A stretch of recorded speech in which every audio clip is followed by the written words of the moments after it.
Good morning to all my friends and family, and welcome to Jim's 5am Club. Happy New Year to everybody. Happy 2021. I'm back at work. It's my first day back at work, so I'm back into my routine, and hopefully I can kick off a number of these Jim's 5am Clubs and click the numbers along and see what we can learn, see where it can take us. Anyway, let's go on a walk and talk. As you can see, it's another overcast day. What a summer this has been. Just absolutely amazing. So, yeah, summer in Australia hasn't been all that great for a number of years. Unlike the Greek summers, where you get 92 days of just absolute spectacular weather, Australia seems to be a bit of a letdown when it comes to summer. And you can see the days normally start off overcast. The cloud may blow away later on and clear up. Last year we were covered in smoke and fire. This year we've got overcast conditions, but that's basically it.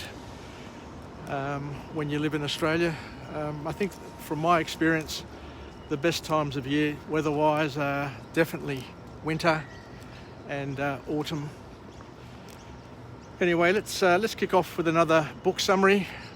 We're going to focus on another book today, and the book summary is entitled The Happiness Advantage.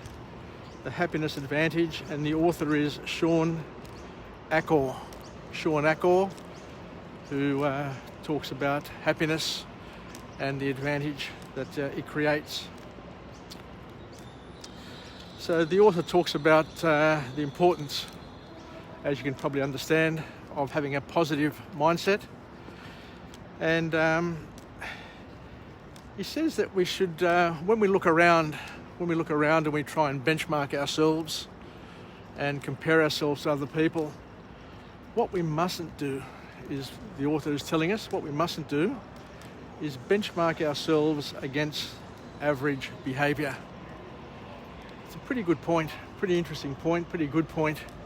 And he said that when you're trying to improve, or when you're trying to see how you compare to everybody else, don't use the average as your benchmark, because you're starting off well below where you could possibly be. So he says to be careful of using the average as a benchmark when you're comparing your attitudes, your happiness, your goals, your dreams, and all of those sorts of things.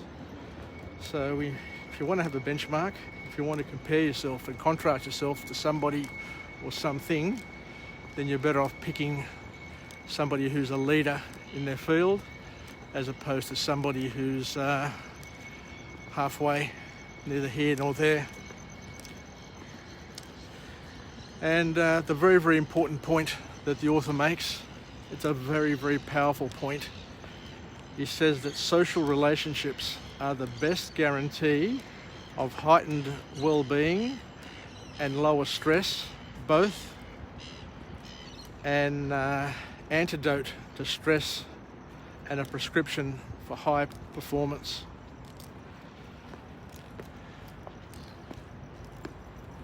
No arguments from me on that one there. And it's something that the men in the world aren't all that good at. I remember when I was young, men were really good at social interaction, but a generation or two have passed, and what you find now is that the women now are the power brokers when it comes to relationships and supporting each other and getting out and being with people all the time.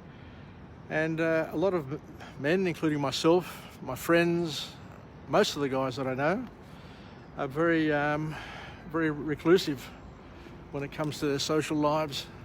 Unless their wives or girlfriends are organising social events, then the guys don't have very much to do at all, other than to just troll Facebook and just watch television.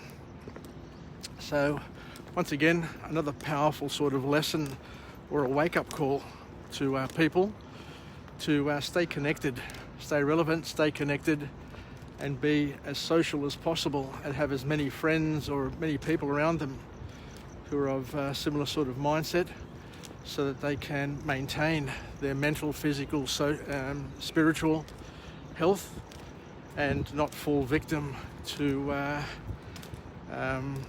being locked up in their own cave and their own dark place. Then the author goes on to talk about the importance of having a positive brain and having a positive outlook, because a positive brain, as the author says, has a biological advantage over neutral or negative mindsets. So we must never underestimate the importance of being positive, and its power to not only uplift you and change the way you see the world and how you perceive the world, but also to change the way others around you see the world. So there is an influence that we can all have on other people. And the author then introduces us to a concept, a real powerful concept. It's a real good metaphor, a real great analogy, and he calls it the Tetris Effect.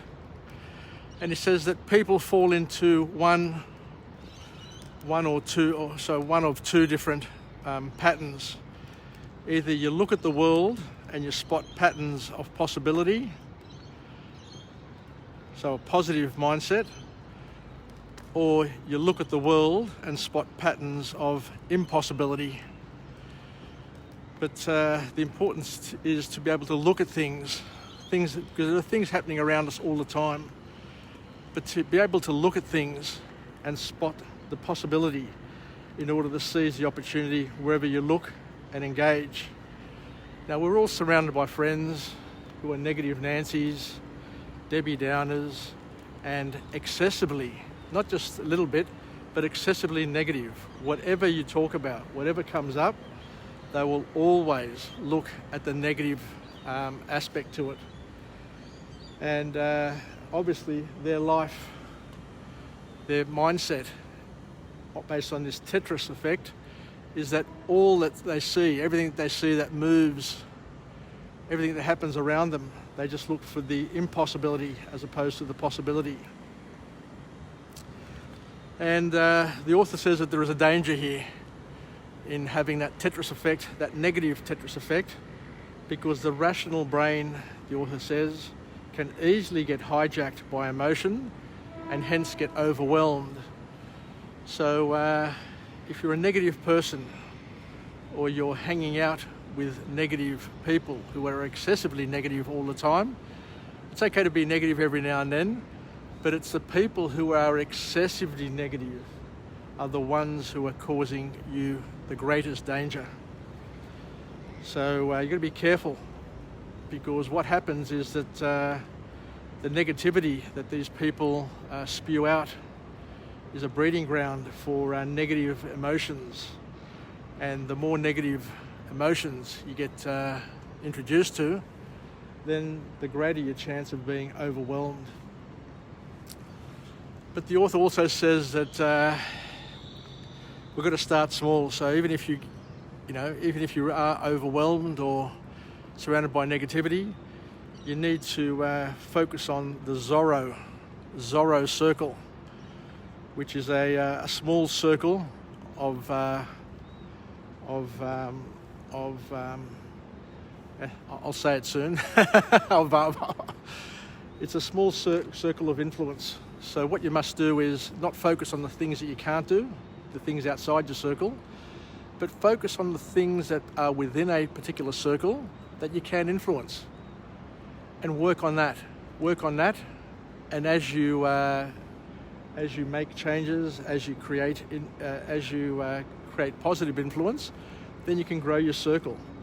And the more you grow the circle, the more confident you become, the more capable you become, and then you can get to a point where you are achieving a lot more of in your life and looking for positivity, as opposed to looking for the negative stuff and the things that you can't control.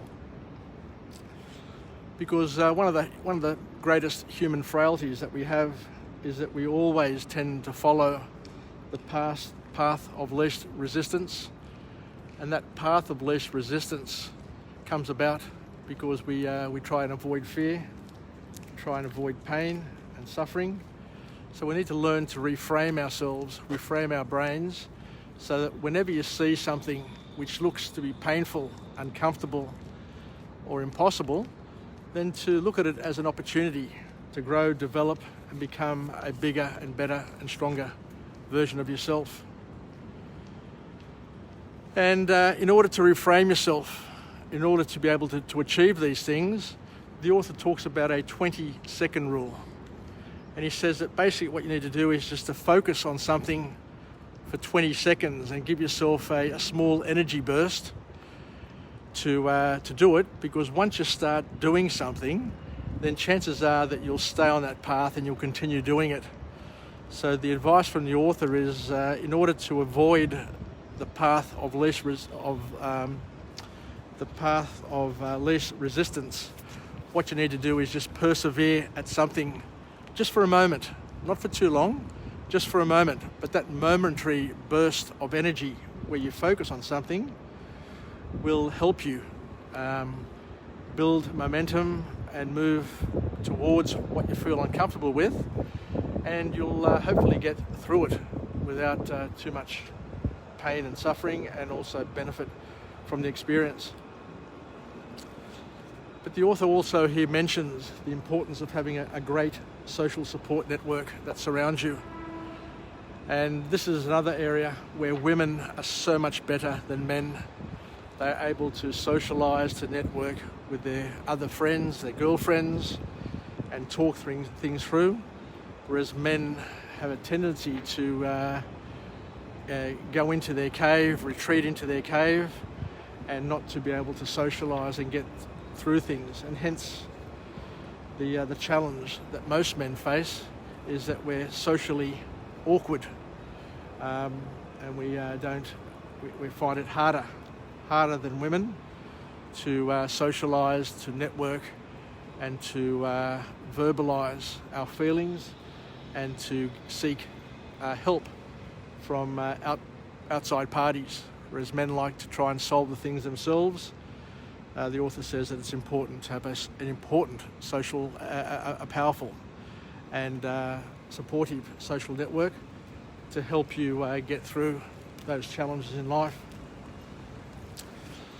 Because it's important to look at life with a positive mindset, because the author says that positive emotions flood the brain with chemicals such as dopamine and serotonin. And these pleasure chemicals are very, very important and instrumental in helping you cope and being able to see the answers and the bright side and the possibilities. Because if you're doing the opposite, if you're looking, or if you're overwhelmed and fearful, then your body is flooded with negative hormones, cortisol, and all these other things which bring about more stress and blur your thinking and blur your ability to connect and find solutions. And the author says something which is very powerful and a lesson to all of us, that even small bursts, small shots of positivity have a huge impact. So never underestimate your small burst of productivity, regardless of how bad the situation is. Don't be a person who's a bearer of bad news, who turns a molehill into a mountain. You're better off just having a short burst of positivity, because that can influence both you and the people around you. The author talks about the importance of meditation, as it helps grow the left side of the brain, which supports happiness. So meditation, praying, living with positive expectancy, learning how to relax and to delegate your problems, and not, spend too much time focusing on the challenges, but spend some time just living in a more detached mode of operation. And this is where our religious background can come to us and help us, which very, very few people really appreciate. But once you understand the benefits of it, then you can use it to your benefit. The author talks about the importance of partaking in random acts of kindness, because altruism is something which is very, very beneficial to one's mental health and one's source and sense of happiness. And the author suggests that we indulge in 5 acts of randomness, random kindness, say 1 day a week, where you just randomly just do something for somebody else. And we must be very, very careful. Must be very, very careful of the environment that surrounds us, what we listen to, what we read, who we spend most of our times with, because negativity is something that can overwhelm, and it's something that you can infuse from your environment, from the people around you. So be careful who you tune into, what you tune into, and how much time you tuned into it, because it can quickly turn a great day into a very, very painful, terrible day. Exercise is important because motion creates emotion, and the author here said something really, really interesting. I haven't read this before, but it's the importance of spending your money, and spending your money not on things, because things are fleeting, but spending your money on experiences. Spending your money on experiences. And there's another thing here which a lot of Greeks would probably understand very, very well, and it's called pro-social spending. So spending money on other people with experiences and having that bonding episode. So learning how to spend your money rather than just saving it and just waiting to die with, and be the richest person in the cemetery. The author suggests we consider pro-social spending on other people, and we do this normally at Christmas. Christmas is a time where you spend money on other people, and you do get the feel good when you're A, buying that gift, and B, sharing that gift. But also, just be a lot more generous. Learn to become generous with your money is the bottom line, in order to give you happiness. And the author then has a call to action that we need to learn how to adjust our brain to rise above circumstances. And by being positive doesn't mean that you're naive, doesn't mean that you're lying to yourself, doesn't mean that you're turning a blind eye to negativity. It just means that you're able to see it, to taste it, to feel it, but to not be influenced by it, because you can rise above it. You can rise above it.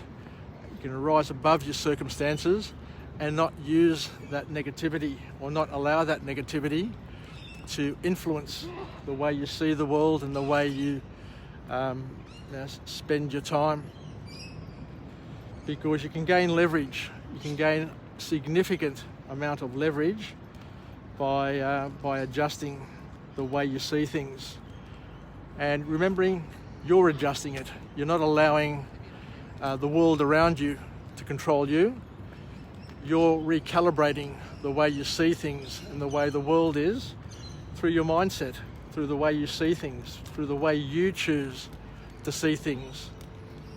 The way you're able to see the positivity in things and to use that as a tool to help you get above it, get beyond it, without being, drowned and taken down by it. So the other thing is, it's important to go through life and to see and have a calling and find your meaning. Because the author talks about some studies that they've done on work, and they said that depending on the mindset that a person has will determine the happiness and joy they get out of their vocation. You can see your work as a job, as a career, or as a calling. And it's suffice to say that if you see your work as your calling, then that is when you get the maximum joy from what you're doing, because that's where you see that you're gaining the most meaning, and you're having your journey along your path of purpose. Anyway, that's about it from today, from my Jim's 5am club, first day back at work, back in the city. So let's finish off with a positive affirmation. I'm alive, I'm well, and I feel absolutely great. 2021 is going to be a cracker of a year. Hopefully we're going to get a chance to get vaccinated. We're going to get a chance to travel overseas and live a more normal life, and be able to engage, socialise, and spend more time with our family and friends doing the things that we love most. To all my friends and family, stay connected, stay relevant, and just as the author in this book said, the happiness advantage, Shawn Achor, let's learn to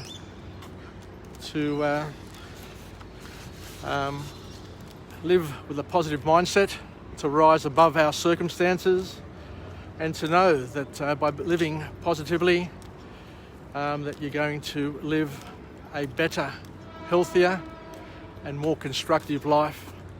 So we'll finish off there. So thank you very much, and we'll chat again. Look forward to coming to you again tomorrow, 5am, from another location with another message, a message of empowerment that will help us grow, develop, and become better versions of ourselves, and help us get through the morning, get through the day, and allow us to live, learn, and pass it on. Yasas, take care. If you're lucky, bye for now. Until we chat again, bye from Jim's 5am Club. And good morning to all. Bye.